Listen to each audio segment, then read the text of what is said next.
All right, in 23, they gave you angle B as 75 degrees. They gave you side A as 20 and side C as 17. So the first thing you look at is the pattern that's being used. Any pattern that contains two sides that is a congruence pattern, so SAS and SSS, is a law of cosines. Okay, and so when we're looking to find this, the piece that we find first is going to be opposite the angle. So here is the two pieces that we need to include either or both at the end and the beginning of our calculation. So the law of cosines starts with the side, so it's the square of a side is equal to the sum of the squares of the other two sides, minus twice the product of those two sides, all times the cosine of the angle opposite that unknown side. So here's my calculation. I can use the solve feature in the calculator to find that. Again, I'm just going to replace the b with an x. We get x squared is equal to 17 squared plus 20 squared minus 2 times the product of 17 times 20, all times the cosine of the angle 75. I'm going to put a decimal in there, and I'm solving for x. Again, notice because I'm solving for an actual side and not an angle, I don't need to use the inverse ratios, and I don't need to use a substitution. I simply solve for my x.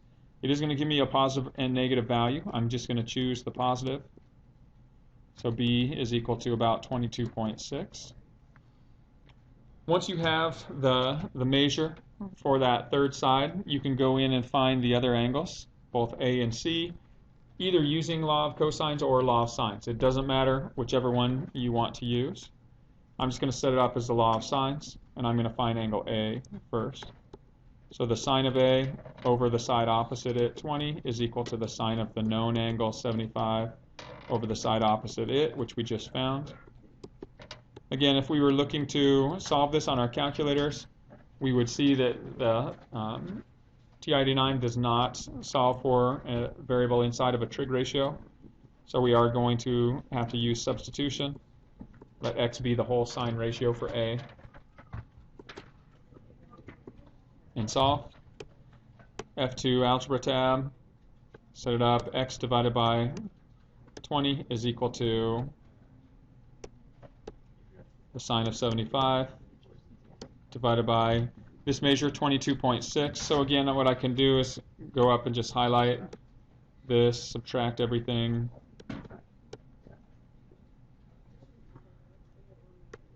And I'll go in here and subtract the x equals as well. And jump to the end of it, tell the calculator I want to solve for x. And it gives me my ratio. It should be a value between -1 and 1, which it is. And so if you want to find what A is actually that measure, take the inverse sine of that ratio. So if you take inverse sine of x, use the with key, and then display x equals, you get your angle measure, 58.5 degrees. And once you have your angle, and what you can do is work to solve for the C value. We take 180, subtract the known angle, and subtract the measure that we just found, and we get 46.5.